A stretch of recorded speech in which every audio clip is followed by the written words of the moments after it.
Praise the lord. ಒಬ್ಬ ರೈತ ಇದ್ದನು. ಉತ್ತಮವಾದ ಬೀಜವನ್ನು ತಗೊಂಡು ಬಂದು ತನ್ನ ಭೂಮಿಯಲ್ಲಿ ಬಿತ್ತಿದನು. ಆದರೆ ಆ ವರ್ಷ ಒಳ್ಳೆಯ ಫಲಿತಾಂಶವನ್ನು ಅದು ನೀಡಲಿಲ್ಲ. ಯೇಸಪ್ಪ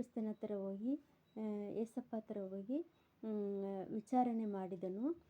ಏಸಪ್ಪ ಕೇಳಿದರು, ನಿನ್ನ ಪಕ್ಕದ ಬೆಳೆಗಳು ಚೆನ್ನಾಗಿ ಬೆಳೆದಿದ್ದರೆ ಒಳ್ಳೆಯ ರೀತಿಯಲ್ಲಿ ಪರಾಗಸ್ಪರ್ಶ ನಡೆಯಿತು, ನಿನ್ನ ಬೆಳೆಯು ಚೆನ್ನಾಗಿ ಬೆಳೆಯುತ್ತದೆ ಅಂತ ದೇವರು ಕೇಳಿದರು. ದೇವರ ಆಲೋಚನೆಯಿಂದ ಅವನು ಹೋಗಿ ಉತ್ತಮವಾದ ಬೀಜವನ್ನು ತಗೊಂಡು ಬಂದು ತನ್ನ ಗ್ರಾಮದಲ್ಲಿ ಇರುವ ಎಲ್ಲ ರೈತರಿಗೂ ಕೊಟ್ಟನು.